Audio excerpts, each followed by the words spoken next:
अध्यापन कार्य किया। यानी कि पहले तो ये साबरमती जो आश्रम था उसमें प्रधानाध्यापक के पद पर आसीन रहे, और उसके बाद यहाँ एक शब्द आया है तदंतर। तदंतर का अर्थ होता है उसके बाद।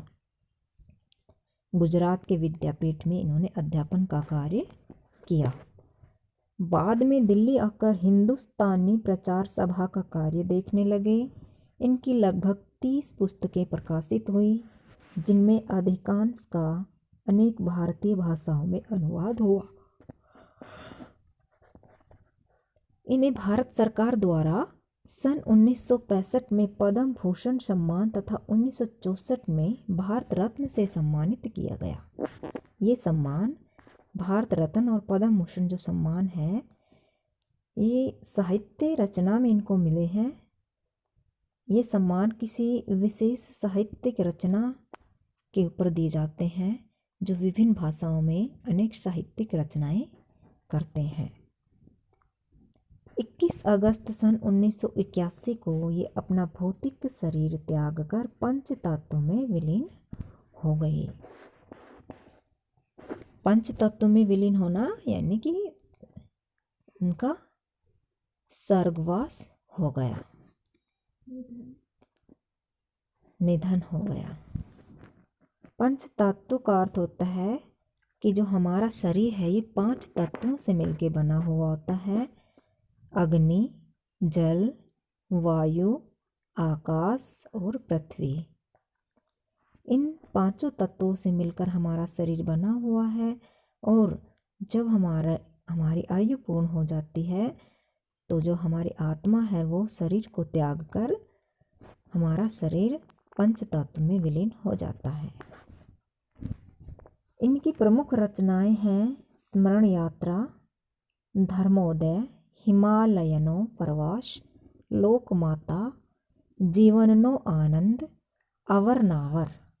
इन्हें गुजरात में हिंदी भाषा के प्रचार की सफलता का श्रेय भी दिया जाता है। यानी कि गुजरात जो है उसमें गुजराती के बजाय इन्होंने हिंदी भाषा का प्रचार प्रसार किया। कुछ शब्दार्थ हैं, ये जान लेते हैं हम।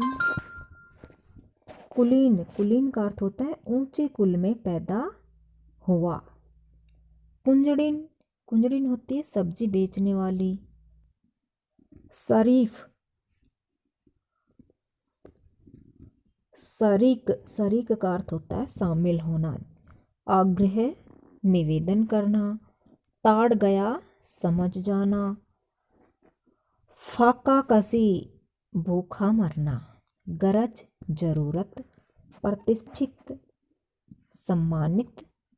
मातम, दुख।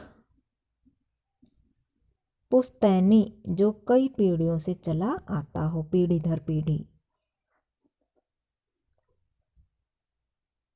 बर्ताव, व्यवहार। कबूल, स्वीकार। खातिरदारी, आवभगत या सेवा। काहिली, सुस्तियाँ, ढिलाई। बदकिस्मती, बुरा भाग्य। बुजदिल, कमजोर, जिसमें हिम्मत न हो। ये थे इनके शब्दार्थ। अब हम कहानी शुरू करते हैं। किसी शहर में एक कुलीन परिवार रहता था। उसमें 4 भाई थे। परिवार की जायदाद और धन दौलत बर्बाद हो चुकी थी। चारों भाई हुनरमंद और पढ़े लिखे थे, फिर भी वे अपनी खानदानी इज्जत के कारण कहीं कोई नौकरी चाकरी या काम धंधा नहीं कर पाते थे।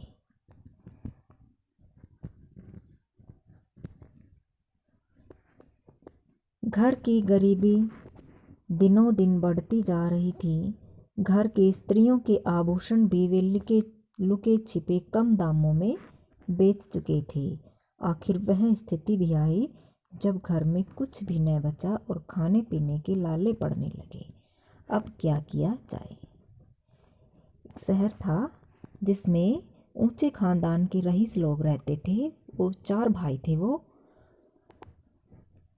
तो किसी कारणवश उनके परिवार की जो संपत्ति थी, जायदाद थी, वो सभी ख़त्म हो चुकी थी। उस परिवार के 4 जो भाई थे, वे चारों भाई हुनरमंद यानी कि हर काम को करने में हर काम को करने में निपुण थे और पढ़े लिखे हुए भी थे। फिर भी वे अपने इस खानदानी जो इज्जत थी, कुलीन परिवार के थे, उस इज्जत के कारण बाहर नौकरी चाकरी या काम धंधा करना अच्छा नहीं मानते थे, पसंद नहीं करते थे। इस तरह से बाहर घर में सब कुछ ख़त्म हो जाने से और बाहर नौकरी न करने से उनके घर की जो गरीबी थी वो दिनों दिन बढ़ती जा रही थी। घर की जो औरतों के आभूषण वगैरह थे वो भी वो अपनी ज़रूरतें पूरा करने के लिए लुके छिपे सस्ते दामों में बेच चुकी थी। और एक दिन ऐसी स्थिति आई कि उनके घर में कुछ भी न बचा, खाने पीने के भी लाले पड़ने लगे। अब उन्होंने सोचा कि अब क्या किया जाए। उनके घर के पास बगीचे में सहीजन का एक पेड़ था। उसके फलने का मौसम था। लंबी लंबी और हरी हरी सहीजन की फलियां डालियों पर लटक रही थी। सहीजन का एक पेड़ होता है जिसमें लंबी हरी फलियां जो होती है वो सब्जी बनाने के काम आती है, जो कि हमारी सेहत के लिए काफ़ी अच्छी होती है। उस कई तरह के व्यंजन जो हैं वो स्वादिष्ट व्यंजन बनते हैं इनसे। कुछ लोग इनका अचार वगैरह भी डाल लेते हैं। तो ये एक सहीजन का उनके बाग में पेड़ था जिस पे लंबी फलियां लटकी हुई थी। यानी कि जो मौसम था वो फलियों का लगने का था, उस पेड़ के फलने का था। जब शाम हो जाती और चारों तरफ कुछ सन्नाटा यानी कि सुन्नापन छा जाता, कोई भी नहीं रहता, तो उन चारों भाइयों में से कोई उस एक पेड़ पर चढ़ जाता और फलियों को तोड़कर नीचे गिरा देता। कुछ रात बीते, एक कुंजड़िन आती और सहीजन की फलियां खरीदकर ले जाते। इससे जो थोड़े से पैसे मिल जाते उन्हीं से उसके परिवार का निर्वाह यानी कि गुजारा हो रहा था। दिवाली के बाद एक दिन उनका एक रिश्तेदार उनके घर आया। उसे इन लोगों की बुरी दशा की जानकारी नहीं थी। जब भोजन तैयार हुआ तो बड़े भाई ने बहाना बनाया, आज मेरा सोमवार का व्रत है, मैं खाना नहीं खाऊंगा। दूसरे ने कहा, मेरे पेट में दर्द उठ रहा है, डॉक्टर ने खाने को मना किया है। तीसरे भाई का कहना था कि उसे अपने दोस्त के घर दावत में जाना है, अतः वह शरीक न हुआ यानी कि खाने में शामिल नहीं हुआ। सबसे छोटा भाई घर में आए हुए मेहमान के साथ खाना खाने बैठा। 2 थालियां लगाई गई। जब दोनों जन खाने बैठे तो बूढ़ी माँ मेहमान से खाने का खूब आग्रह करती रही, लेकिन उसने अपने छोटे लड़के को जरा भी न पूछा। वह लड़का भी सधा हुआ सा था। कोई चीज़ परोसी जाती उससे पहले हाथ हिलाकर कह देता, मुझे नहीं चाहिए। यानी कि जब उनके घर में मेहमान के साथ खाने का जो सामान था वो रखा गया और जब वो खाने बैठे तो बाकी तीनों भाइयों ने तो कुछ न कुछ बहाने लगाकर खाने से इनकार कर दिया और छोटा भाई खाने के लिए उस मेहमान के साथ बैठ जाता है। जब वो खाना खा रहे होते तो जो उनकी बूढ़ी माँ होती है वो मेहमान से बार बार खाने के बारे में पूछ रही थी कि कुछ और डालना है क्या, लेकिन उसने अपने छोटे बेटे से एक बार भी नहीं पूछा।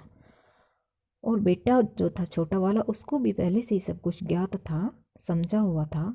वो पूछने से पहले ही मना कर देता कि मुझे कुछ भी नहीं चाहिए। आगे क्या हुआ? इस तरह 2 बार भोजन करने पर मेहमान ताड़ जाना यानी कि समझ जाना।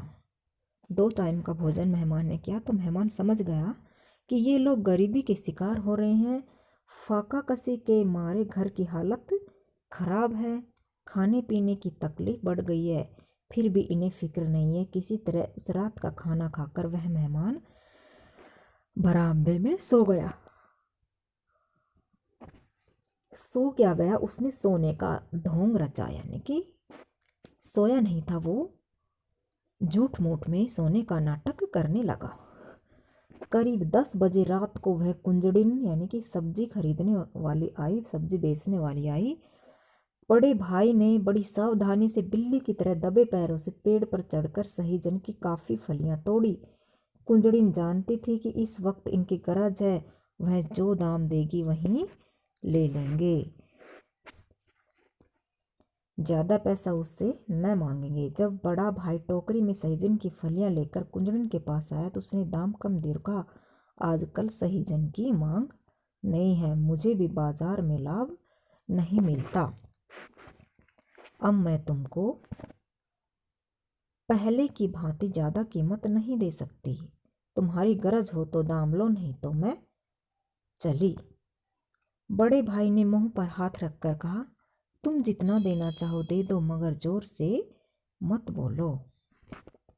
क्योंकि मैं मेहमान जो था उनके बरामदे में सोया हुआ था, उसने सोचा कि कहीं मेहमान को ये भनक न लग जाए कि किस दशा से गुजर रहे हैं। कुंजड़िन ने इस मौके से लाभ उठाकर उन फलियों के दाम और भी घटा दिए। लाचार होकर बड़े भाई को उतने ही पैसे लेने पड़े जितने कुंजड़िन ने दिए।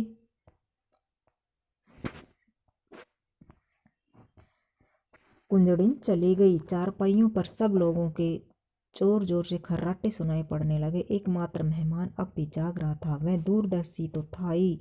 उसने सोचा, यह कितना अच्छा प्रतिष्ठित खानदान है। झूठी और बनावटी इज्जत के ख्याल से ये नौजवान लड़के खाने पीने की तकलीफ बर्दाश्त कर रहे हैं और इस मामूली सहीजन के पेड़ के भरोसे अपना गुजारा कर रहे हैं। वह चुपचाप उठा, बरामदे के कोने में पड़ी कुल्हाड़ी उठाई और बिना किसी आहट के सहीजन के पेड़ के पास पहुंचा। पेड़ को जड़ के पास से काटकर धरती पर गिरा दिया।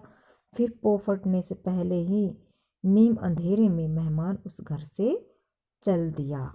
सवेरा हुआ। बड़े भाई ने उठकर देखा कि मेहमान बरामदे से गायब है और बगीचे में सहीजन का पेड़ कटा पड़ा है।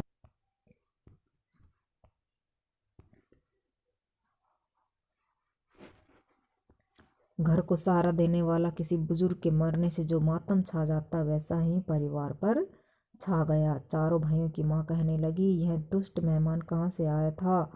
यह रिश्तेदार नहीं, मेहमान नहीं, पिछले जन्म का हमारा दुश्मन था।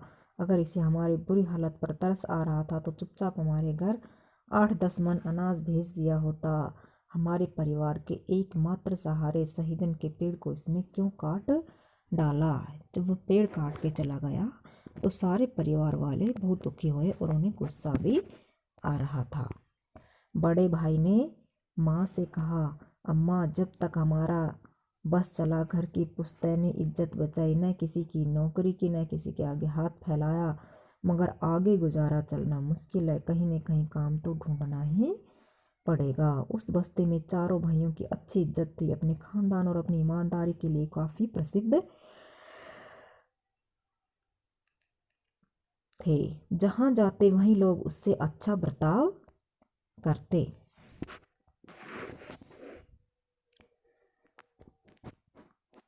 एक बड़े धनी मानी सज्जन ने बड़े भाई को अपने यहाँ नौकरी रख लिया। अन्य भाई भी कहीं न कहीं नौकरी लग गए। 1 साल बीत गया। चारों की हालत अच्छी हो गई। घर का कामकाज भी ठीक चलने लगा।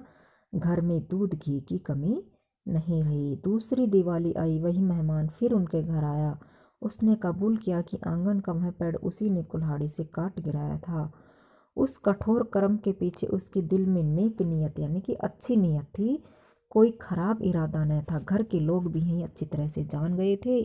उन चारों भाइयों ने बड़े प्रेम से अपने मेहमान की खातिरदारी की और इसे विदा करते समय कहा, उस दिन हमारा सहीजन का पेड़ नहीं काटा आपने, मानो हमारी काहली और बदकिस्मती को काट कर फेंक दिया। यानी कि हमारे जो बुरे दिन थे, बुरा भाग्य था, आपने उसको काट के फेंका था। अगर आप इस तरह हम पर तरस खाकर 10-5 मन अनाज हमारे घर भेज देते तो हम और भी नीचे गिर जाते, पूरे बुझ दिल बन जाते, यानी कि हम बाहर कमाने के लिए फिर नहीं जाते। आपने हमारे आंगन का पेड़ गिराकर हमारी गिरी हुई किस्मत को ऊंचा उठा दिया। दुनिया में भाई बंधु हो तो ऐसे हो। हमारा चैप्टर यहाँ कंप्लीट हुआ। बड़ी अच्छी कहानी है। इस कहानी से हमें क्या शिक्षा मिली कि हमें बुरे दिनों में अपने जो अपनी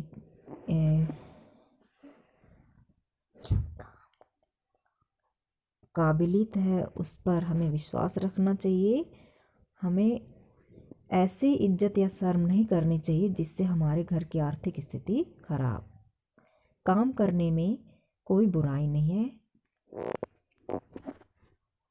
हमें अपने लक्ष्य तक पहुंचने के लिए निरंतर मेहनत करते रहना चाहिए। अभ्यास प्रश्न पत्र जान लेते हैं। कुलीन परिवार के लड़के जो थे कोई काम धंधा क्यों नहीं कर पाए? क्योंकि अपनी खानदानी इज्जत के कारण वो काम धंधा नहीं कर पाए। घर छोड़ने से पहले मेहमान ने क्या किया? पेड़ को ही जड़ से काट दिया। नहीं, ये भी नहीं है। इससे पहले मेहमान ताड़ गया कि